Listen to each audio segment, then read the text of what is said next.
a society I'm very proud to say that is Swami Vivekananda. After that, if at all I'm able to say, this same kind of personality, this same kind of commitment, in that personality I'm proud to say, none other than that Satya Sai Maharaj, Madhusudan Sai Maharaj.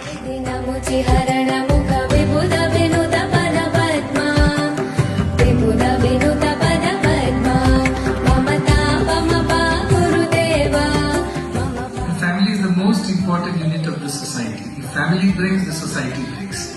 So you have given me a nice brief from Meghalaya. What is this?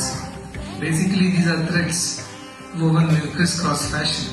If one thread breaks, maybe we will think that the cloth is it's not a big consequence to the cloth. But if many threads start breaking apart, then the cloth will be disintegrated.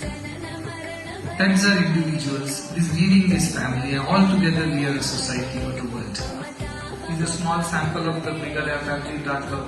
But out there, outside Dartlow, there is a bigger Meghalaya with so many people of different cultures and different philosophies and different backgrounds. They are also a part of this family. And that is something that makes us a unique family because we believe in everybody's ours.